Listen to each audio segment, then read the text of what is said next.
ಓಂ ಶಾಂತಿ. ಇಂದು ಪ್ರಾತಃ ಮುರುಳಿ ದಿನಾಂಕ ಸೆಪ್ಟೆಂಬರ್ 2, 2025. ಮಧುರ ಮಕ್ಕಳೇ, ನೀವು ವಿಶ್ವದಲ್ಲಿ ಶಾಂತಿಯನ್ನು ಸ್ಥಾಪನೆ ಮಾಡಲು ನಿಮಿತ್ತರಾಗಿದ್ದೀರಿ. ಆದ್ದರಿಂದ ನೀವೆಂದೂ ಅಶಾಂತರಾಗಬಾರದು. ಪ್ರಶ್ನೆ: ತಂದೆಯು ಯಾವ ಮಕ್ಕಳನ್ನು ಆಜ್ಞಾಕಾರಿಗಳೆಂದು ಹೇಳುತ್ತಾರೆ? ಉತ್ತರ: ತಂದೆಯ ಮುಖ್ಯ ಆದೇಶವಾಗಿದೆ. ಮಕ್ಕಳೇ, ಅಮೃತ ವೇಳೆ ಎದ್ದು ತಂದೆಯನ್ನು ನೆನಪು ಮಾಡಿ. ಯಾರು ಈ ಮುಖ್ಯ ಆದೇಶವನ್ನು ಪಾಲನೆ ಮಾಡುತ್ತಾರೆ, ಬೆಳಗ್ಗೆ ಸ್ನಾನ ಇತ್ಯಾದಿಗಳನ್ನು ಮುಗಿಸಿ ಫ್ರೆಶ್ ಆಗಿ ಸಮಯಕ್ಕೆ ಸರಿಯಾಗಿ ನೆನಪಿನ ಯಾತ್ರೆಯಲ್ಲಿರುವರೋ ಅಂತಹವರಿಗೆ ತಂದೆಯು ಸುಪುತ್ರರು ಅಥವಾ ಆಜ್ಞಾಕಾರಿಗಳೆಂದು ಹೇಳುತ್ತಾರೆ. ಅವರೇ ಹೋಗಿ ರಾಜರಾಗುತ್ತಾರೆ. ಕುಪುತ್ರರು ಕಸ ಗುಡಿಸುವವರಾಗುತ್ತಾರೆ. ಓಂ ಶಾಂತಿ. ಇದರ ಅರ್ಥವನ್ನಂತೂ ಮಕ್ಕಳಿಗೆ ತಿಳಿಸಿದ್ದೇನೆ. ಓಂ ಎಂದರೆ ನಾನು ಆತ್ಮನಾಗಿದ್ದೇನೆ. ನಾವು ಜೀವಾತ್ಮರಾಗಿದ್ದೇವೆ ಮತ್ತು ಎಲ್ಲಾ ಆತ್ಮಗಳ ತಂದೆಯೂ ಒಬ್ಬರೇ ಆಗಿದ್ದಾರೆ ಎಂಬ ಮಾತನ್ನು ಎಲ್ಲರೂ ಹೇಳುತ್ತಾರೆ. ಶರೀರಗಳಿಗೆ ಬೇರೆ ಬೇರೆ ತಂದೆಯರಿರುತ್ತಾರೆ. ಇದು ಸಹ ಮಕ್ಕಳ ಬುದ್ಧಿಯಲ್ಲಿದೆ. ಲೌಕಿಕ ತಂದೆಯಿಂದ ಮಿತವಾದ ಪಾರಲೌಕಿಕ ತಂದೆಯಿಂದ ಅಪರಿಮಿತ ಆಸ್ತಿಯು ಸಿಗುತ್ತದೆ. ವಿಶ್ವದಲ್ಲಿ ಶಾಂತಿ ಸ್ಥಾಪನೆಯಾಗಬೇಕೆಂದು ಮನುಷ್ಯರು ಈ ಸಮಯದಲ್ಲಿ ಬಯಸುತ್ತಾರೆ. ಒಂದು ವೇಳೆ ಚಿತ್ರಗಳಲ್ಲಿ ತಿಳಿಸುವುದಾದರೆ, ಶಾಂತಿಗಾಗಿ ಕಲಿಯುಗದ ಅಂತ್ಯ ಸತ್ಯಯುಗದ ಆದಿಯ ಸಂಗಮದಲ್ಲಿ ಕರೆದುಕೊಂಡು ಬರಬೇಕು.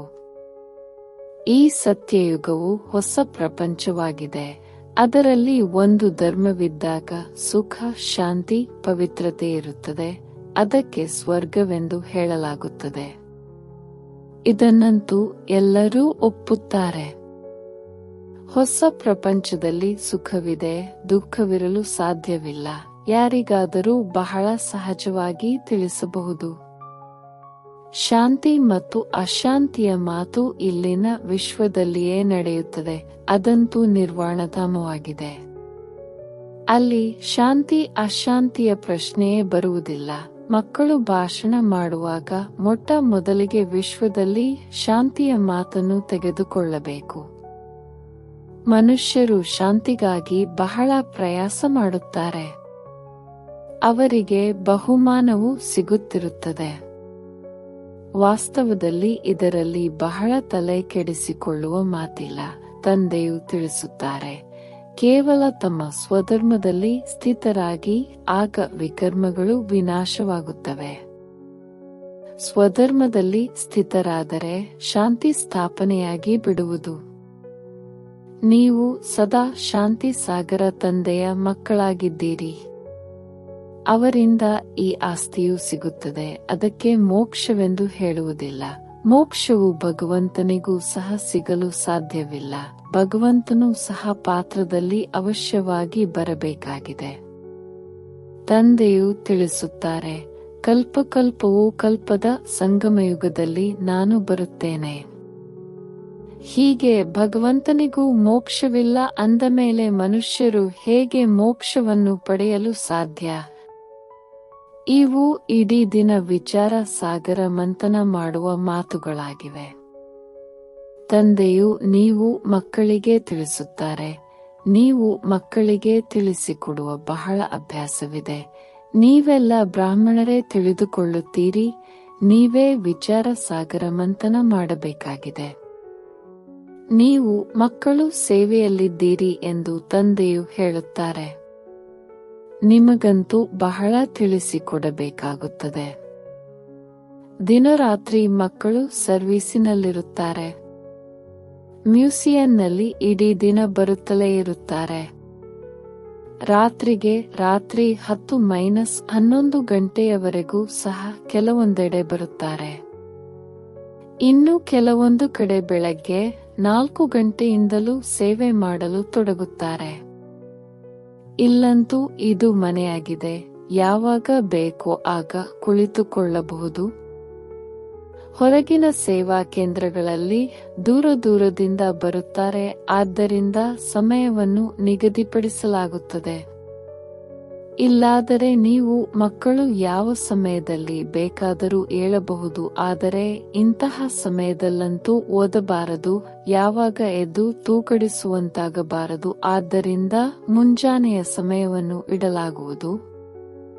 ಸ್ನಾನ ಇತ್ಯಾದಿಗಳನ್ನು ಮುಗಿಸಿ ಸಮಯದಲ್ಲಿ ಬಂದು ತಲುಪುವುದಿಲ್ಲವೆಂದರೆ ಅಂತಹವರಿಗೆ ಆಜ್ಞಾಕಾರಿಗಳೆಂದು ಹೇಳುವುದಿಲ್ಲ.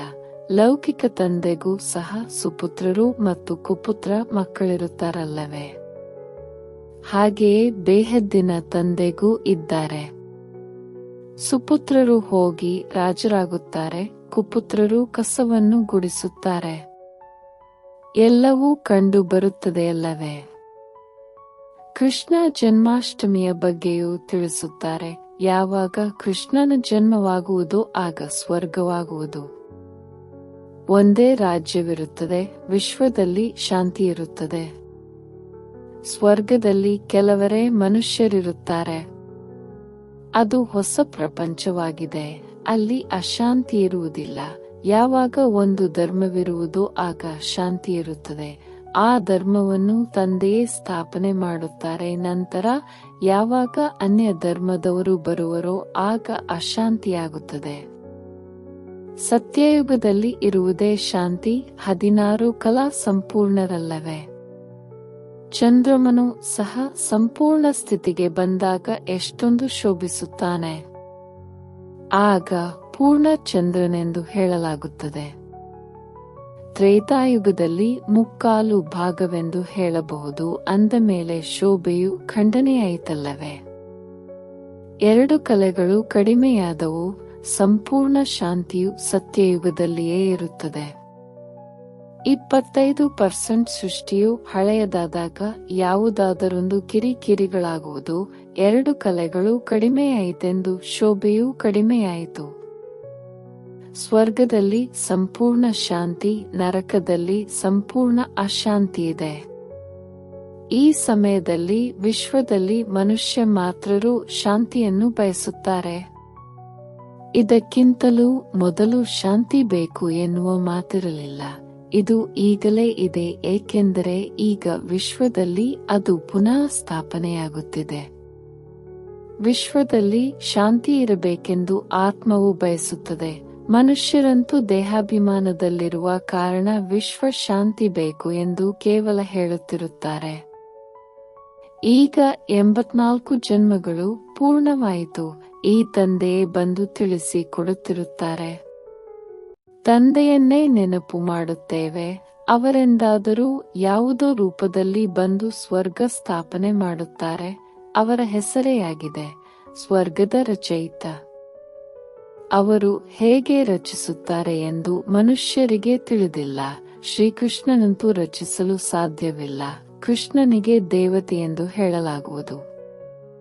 ಮನುಷ್ಯರು ದೇವತೆಗಳಿಗೆ ನಮಸ್ಕಾರ ಮಾಡುತ್ತಾರೆ. ಅವರಲ್ಲಿ ದೈವಿ ಗುಣಗಳಿರುವ ಕಾರಣ ಅವರಿಗೆ ದೇವತೆಗಳೆಂದು ಹೇಳಲಾಗುತ್ತದೆ. ಯಾರಾದರೂ ಒಳ್ಳೆಯ ಗುಣಗಳನ್ನು ಹೊಂದಿದ್ದರೆ ಇವರು ದೇವತೆಯಂತೆ ಎಂದು ಹೇಳುತ್ತಾರಲ್ಲವೇ? ಹೊಡೆದಾಟ ಜಗಳವಾಡುವವರಿಗೆ ಅಸುರರೆಂದು ಹೇಳುತ್ತಾರೆ.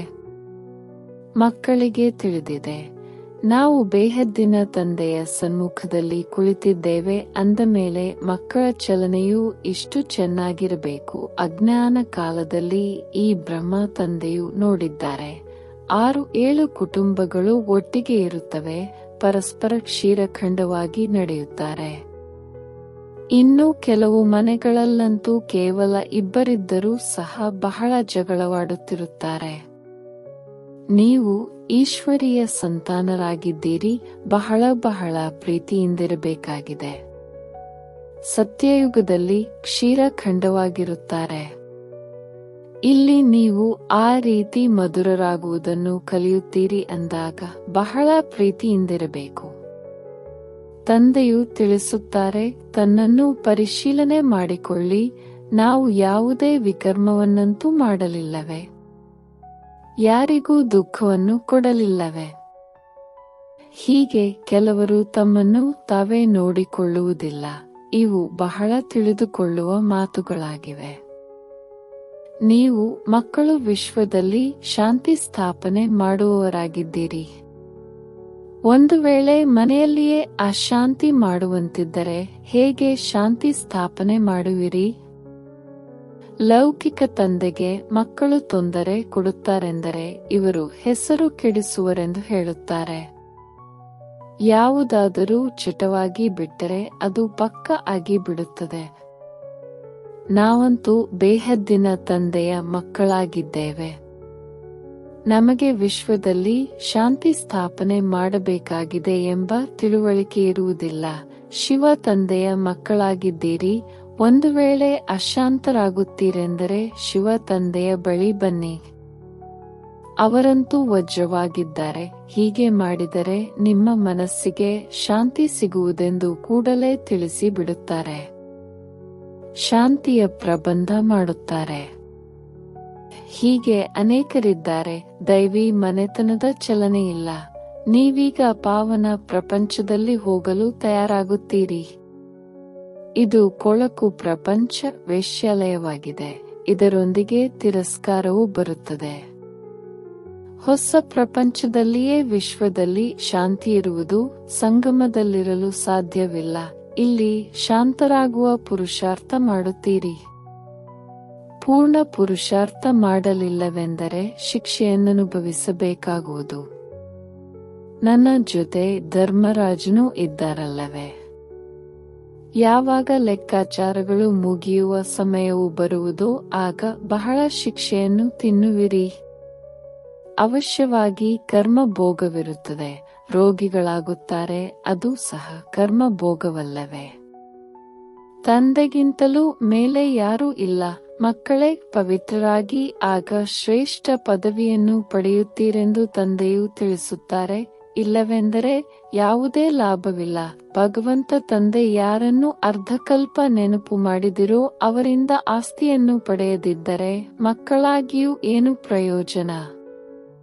ಆದರೆ ಡ್ರಾಮಾನುಸಾರ ಇದು ಅವಶ್ಯವಾಗಿ ಆಗಬೇಕಾಗಿದೆ ಅಂದಾಗ ತಿಳಿಸಿಕೊಡಲು ಬಹಳಷ್ಟು ಯುಕ್ತಿಗಳಿವೆ. ವಿಶ್ವ ಶಾಂತಿಯು ಸತ್ಯಯುಗದಲ್ಲಿತ್ತು. ಅಲ್ಲಿ ಈ ಲಕ್ಷ್ಮೀನಾರಾಯಣರ ರಾಜ್ಯವಿತ್ತು. ಯುದ್ಧವೂ ಖಂಡಿತ ಆಗುವುದು, ಏಕೆಂದರೆ ಅಶಾಂತಿ ಇದೆಯಲ್ಲವೇ? ಕೃಷ್ಣನು ಮತ್ತೆ ಸತ್ಯಯುಗದಲ್ಲಿ ಬರುವನು. ಕಲಿಯುಗದಲ್ಲಿ ದೇವತೆಗಳ ನೆರಳು ಸಹ ಬೀಳಲು ಸಾಧ್ಯವಿಲ್ಲವೆಂದು ಹೇಳುತ್ತಾರೆ. ಈ ಮಾತುಗಳನ್ನು ನೀವು ಮಕ್ಕಳು ಈಗಲೇ ಕೇಳುತ್ತಿದ್ದೀರಿ. ನಿಮಗೆ ತಿಳಿದಿದೆ. ಶಿವ ತಂದೆಯು ಓದಿಸುತ್ತಾರೆ. ಧಾರಣೆ ಮಾಡಬೇಕಾಗಿದೆ. ಇಡೀ ಆಯಸ್ಸೇ ಹಿಡಿಸುತ್ತದೆ. ಜೀವನವಿಡೀ ತಿಳಿಸಿದೆವು, ಆದರೆ ತಿಳಿದುಕೊಳ್ಳಲಿಲ್ಲವೆಂದು ಹೇಳುತ್ತಾರಲ್ಲವೇ? ಬೇಹದ್ದಿನ ತಂದೆಯು ತಿಳಿಸುತ್ತಾರೆ. ಮೊಟ್ಟ ಮೊದಲನೆಯದಾಗಿ ಮುಖ್ಯ ಮಾತನ್ನು ತಿಳಿಸಿ. ಜ್ಞಾನವೇ ಬೇರೆ, ಭಕ್ತಿಯೇ ಬೇರೆಯಾಗಿದೆ. ಅರ್ಧ ಕಲ್ಪ ದಿನ, ಅರ್ಧ ಕಲ್ಪ ರಾತ್ರಿಯಾಗಿದೆ. ಶಾಸ್ತ್ರಗಳಲ್ಲಿ ಕಲ್ಪದ ಆಯಸ್ಸನ್ನು ತಪ್ಪಾಗಿ ಬರೆದಿದ್ದಾರೆ. ಅಂದ ಮೇಲೆ ಅರ್ಧ ಭಾಗವಿರಲು ಸಾಧ್ಯವಿಲ್ಲ. ನಿಮ್ಮಲ್ಲಿ ಯಾರಾದರೂ ಯಾವುದೇ ಶಾಸ್ತ್ರ ಇತ್ಯಾದಿಗಳನ್ನು ಓದಿಲ್ಲವೆಂದರೆ ಬಹಳ ಒಳ್ಳೆಯದು.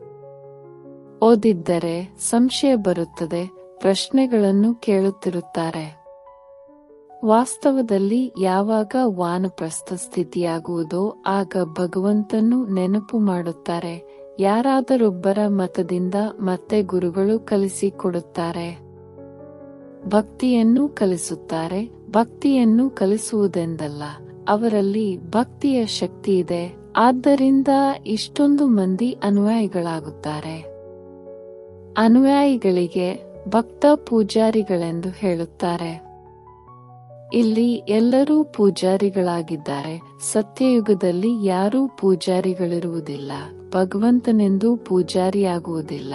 ನಿಮಗೆ ಅನೇಕ ಯುಕ್ತಿಗಳನ್ನು ತಿಳಿಸಲಾಗುತ್ತದೆ. ನಿಧಾನವಾಗಿ ನೀವು ಮಕ್ಕಳಲ್ಲಿಯೂ ತಿಳಿಸುವ ಶಕ್ತಿಯು ಬರುತ್ತಾ ಹೋಗುವುದು. ಕೃಷ್ಣನು ಬರುತ್ತಿದ್ದಾನೆಂದು ನೀವು ತಿಳಿಸುತ್ತೀರಿ. ಸತ್ಯಯುಗದಲ್ಲಿ ಅವಶ್ಯವಾಗಿ ಕೃಷ್ಣನಿರುವನು. ಇಲ್ಲದಿದ್ದರೆ ವಿಶ್ವದ ಚರಿತ್ರೆ ಭೂಗೋಳವು ಹೇಗೆ ಪುನರಾವರ್ತನೆಯಾಗುವುದು? ಕೇವಲ ಒಬ್ಬ ಕೃಷ್ಣನಂತೂ ಇರುವುದಿಲ್ಲ, ಯಥಾ ರಾಜುರಾಣಿ ತಥಾ ಪ್ರಜೆಗಳು ಇರುವುದಿಲ್ಲ. ಇದರಲ್ಲಿಯೂ ತಿಳಿದುಕೊಳ್ಳುವ ಮಾತಿವೆ. ನೀವು ಮಕ್ಕಳು ತಿಳಿದುಕೊಳ್ಳುತ್ತೀರಿ, ನಾವು ತಂದೆಯ ಮಕ್ಕಳಾಗಿದ್ದೇವೆ, ಆದ್ದರಿಂದ ಆಸ್ತಿಯನ್ನು ಪಡೆಯಲು ಬಂದಿದ್ದೇವೆ. ಎಲ್ಲರೂ ಸ್ವರ್ಗದಲ್ಲಿ ಬರುವುದಿಲ್ಲ, ಅಥವಾ ತ್ರೇತಾಯುಗದಲ್ಲಿಯೇ ಎಲ್ಲರೂ ಬರಲು ಸಾಧ್ಯವಿಲ್ಲ. ವೃಕ್ಷವು ನಿಧಾನವಾಗಿ ವೃದ್ಧಿ ಹೊಂದುತ್ತಿರುತ್ತದೆ. ಈಗ ಮನುಷ್ಯ ಸೃಷ್ಟಿರೂಪಿ ವೃಕ್ಷವಾಗಿದೆ. ನಿರ್ವಾಣಧಾಮದಲ್ಲಿ ಆತ್ಮಗಳ ವೃಕ್ಷವಿದೆ. ಇಲ್ಲಿ ಬ್ರಹ್ಮನ ಮೂಲಕ ಸ್ಥಾಪನೆ, ಶಂಕರನ ಮೂಲಕ ವಿನಾಶ ಮತ್ತೆ ಪಾಲನೆ. ಹೀಗೆ ಶಬ್ದಗಳನ್ನು ಕಾಯಿದೆಯನುಸಾರ ಹೇಳಬೇಕು. ಮಕ್ಕಳ ಬುದ್ಧಿಯಲ್ಲಿ ಈ ನಶೆಯಿದೆ. ಸೃಷ್ಟಿಚಕ್ರವು ಹೇಗೆ ಸುತ್ತುತ್ತದೆ, ಹೇಗೆ ರಚನೆಯಾಗುತ್ತದೆ, ಇದು ಹೊಸ ರಚನೆಯಲ್ಲವೇ? ಇದು ಬಾಜೋಲಿ ಆಟವಾಗಿದೆ. ಮೊದಲು ಶೂದ್ರರು ಅನೇಕರಿರುತ್ತಾರೆ, ಮತ್ತೆ ತಂದೆಯು ಬಂದು ಬ್ರಾಹ್ಮಣರ ಮೂಲಕ ರಚನೆ ಮಾಡುತ್ತಾರೆ. ಬ್ರಾಹ್ಮಣರು ಶಿಖೆಗೆ ಸಮಾನರಾಗುತ್ತಾರೆ. ಶಿಖೆ ಮತ್ತು ಕಾಲು ಒಂದು ಕಡೆ ಸೇರುತ್ತದೆ. ಮೊದಲು ಬ್ರಾಹ್ಮಣರು ಬೇಕು. ಬ್ರಾಹ್ಮಣರ ಯುಗವು ಬಹಳ ಚಿಕ್ಕದಾಗಿದೆ, ನಂತರ ದೇವತೆಗಳು. ಈ ವರ್ಣಗಳ ಚಿತ್ರವು ಬಹಳ ಉಪಯೋಗಕ್ಕೆ ಬರುವುದು. ಈ ಚಿತ್ರವನ್ನು ತಿಳಿಸಲು ಬಹಳ ಸಹಜವಾಗಿದೆ. ವಿಭಿನ್ನ ಮನುಷ್ಯರ ವಿಭಿನ್ನ ರೂಪವಿದೆ. ತಿಳಿಸಲು ಎಷ್ಟು ಆನಂದವಾಗುತ್ತದೆ. ಬ್ರಾಹ್ಮಣರಿದ್ದಾಗ ಎಲ್ಲ ಧರ್ಮಗಳಿರುತ್ತವೆ. ಶೂದ್ರರಿಂದ ಬ್ರಾಹ್ಮಣರ ಸಸಿಯು ನಾಟಿಯಾಗುತ್ತದೆ. ಮನುಷ್ಯರಂತೂ ಹೇಗೆ ವೃಕ್ಷದ ಸಸಿಯನ್ನು ನಾಟಿ ಮಾಡುತ್ತಾರೆ, ತಂದೆಯೂ ಸಹ ಇಲ್ಲಿ ನಾಟಿ ಮಾಡುತ್ತಾರೆ. ಇದರಿಂದ ವಿಶ್ವದಲ್ಲಿ ಶಾಂತಿ ಸ್ಥಾಪನೆಯಾಗುವುದು. ಒಳ್ಳೆಯದು. ಮಧುರಾತಿ ಮಧುರ ಅಗಲಿ ಹೋಗಿ ಮರಳಿ ಸಿಕ್ಕಿರುವ ಮಕ್ಕಳ ಪ್ರತಿ ಮಾತಾಪಿತಾ ಬಾಪ್ದಾದರವರ ನೆನಪು, ಪ್ರೀತಿ ಹಾಗೂ ಸುಪ್ರಭಾತ. ಆತ್ಮಿಕ ಮಕ್ಕಳಿಗೆ ಆತ್ಮಿಕ ತಂದೆಯ ನಮಸ್ತೆ. ಧಾರಣೆಗಾಗಿ ಮುಖ್ಯ ಸಾರ. ಸದಾ ಸ್ಮೃತಿ ಇರಲಿ, ನಾವು ಈಶ್ವರನ ಸಂತಾನರಾಗಿದ್ದೇವೆ. ಪರಸ್ಪರ ಮಧುರರಾಗಿರಬೇಕಾಗಿದೆ. ಯಾರಿಗೂ ದುಃಖವನ್ನು ಕೊಡಬಾರದು. ತಮ್ಮಲ್ಲಿ ಪರಿಶೀಲನೆ ಮಾಡಿಕೊಳ್ಳಿ, ನನ್ನಿಂದ ಯಾವುದೇ ವಿಕರ್ಮಗಳಾಗುತ್ತಿಲ್ಲವೇ? ಅಶಾಂತರಾಗುವ ಹಾಗೂ ಅಶಾಂತಿಯನ್ನು ಹರಡುವ ಹವ್ಯಾಸವಂತೂ ಇಲ್ಲವೇ? ವರದಾನ: ಪವಿತ್ರತೆಯ ಶಕ್ತಿಯ ಮೂಲಕ ಸದಾ ಸುಖದ ಸಂಸಾರದಲ್ಲಿರುವಂತಹ ನಿಶ್ಚಿಂತ ಚಕ್ರವರ್ತಿ ಭವ. ಸುಖ ಶಾಂತಿಯ ಅಡಿಪಾಯವಾಗಿದೆ ಪವಿತ್ರತೆ. ಯಾವ ಮಕ್ಕಳು ಮನವಚನ ಕರ್ಮ ಮೂರರಲ್ಲಿಯೂ ಪವಿತ್ರರಾಗುತ್ತಾರೆ, ಅವರೇ ಹೈನೆಸ್ ಮತ್ತು ಹೋಲಿನೆಸ್, ಶ್ರೇಷ್ಠರು ಮತ್ತು ಪವಿತ್ರರು ಆಗಿದ್ದಾರೆ. ಎಲ್ಲಿ ಪವಿತ್ರತೆ ಇದೆ, ಅಲ್ಲಿ ಸುಖ ಶಾಂತಿ ಸ್ವತಃವಾಗಿರುತ್ತೆ. ಪವಿತ್ರತೆ ಸುಖ ಶಾಂತಿಯ ಜನನಿಯಾಗಿದ್ದಾರೆ. ಪವಿತ್ರ ಆತ್ಮರು ಎಂದು ಉದಾಸರಾಗಲು ಸಾಧ್ಯವಿಲ್ಲ. ಅವರು ನಿಶ್ಚಿಂತ ಚಕ್ರವರ್ತಿಗಳಾಗಿರುತ್ತಾರೆ. ಅವರ ಕಿರೀಟವು ಭಿನ್ನ ಮತ್ತು ಸಿಂಹಾಸನವು ಭಿನ್ನವಾಗಿರುತ್ತದೆ. ಬೆಳಕಿನ ಕಿರೀಟ ಪವಿತ್ರತೆಯ ನಿಶಾನಿಯಾಗಿದೆ. ಸ್ಲೋಗನ್: ನಾನು ಆತ್ಮನಾಗಿದ್ದೇನೆ, ಶರೀರ ಅಲ್ಲ. ಈ ಚಿಂತನೆ ಮಾಡುವುದೇ ಸ್ವಚಿಂತನೆಯಾಗಿದೆ. ಅವ್ಯಕ್ತ ಸೂಚನೆ: ಈಗ ಲಗನ್ನಿನ ಪ್ರೀತಿಯ ಅಗ್ನಿಯನ್ನು ಪ್ರಜ್ವಲಿತಗೊಳಿಸಿ ಯೋಗವನ್ನು ಜ್ವಾಲಾರೂಪವನ್ನಾಗಿ ಮಾಡಿ. ಶಕ್ತಿಶಾಲಿ ಯೋಗ ಅರ್ಥಾತ್ ಲಗನ್ನಿನ ಅಗ್ನಿ, ಜ್ವಾಲಾರೂಪದ ನೆನಪೇ ಭ್ರಷ್ಟಾಚಾರ, ಅತ್ಯಾಚಾರದ ಅಗ್ನಿಯನ್ನು ಸಮಾಪ್ತಿ ಮಾಡುವುದು ಮತ್ತು ಸರ್ವ ಆತ್ಮರಿಗೆ ಸಹಯೋಗ ಕೊಡುವುದು. ಇದರಿಂದಲೇ ಬೇಹದ್ದಿನ ವೈರಾಗ್ಯ ವೃತ್ತಿ ಪ್ರಜ್ವಲಿತವಾಗುವುದು. ನೆನಪಿನ ಅಗ್ನಿಯು ಒಂದು ಕಡೆ ಆ ಅಗ್ನಿಯನ್ನು ಸಮಾಪ್ತಿ ಮಾಡುವುದು, ಇನ್ನೊಂದು ಕಡೆ ಆತ್ಮರಿಗೆ ಪರಮಾತ್ಮನ ಸಂದೇಶದ ಶೀತಲ ಸ್ವರೂಪದ ಅನುಭೂತಿ ಅನುಭವ ಮಾಡಿಸಿ. ಇದರಿಂದಲೇ ಆತ್ಮರು ಪಾಪಗಳ ಬೆಂಕಿಯಿಂದ ಮುಕ್ತರಾಗಲು ಸಾಧ್ಯ. ಓಂ ಶಾಂತಿ. ನಿಮಗೆ ಇಷ್ಟವಾದರೆ ದಯವಿಟ್ಟು ಚಾನೆಲ್ ಸಬ್ಸ್ಕ್ರೈಬ್ ಮಾಡಿ. ಓಂ ಶಾಂತಿ.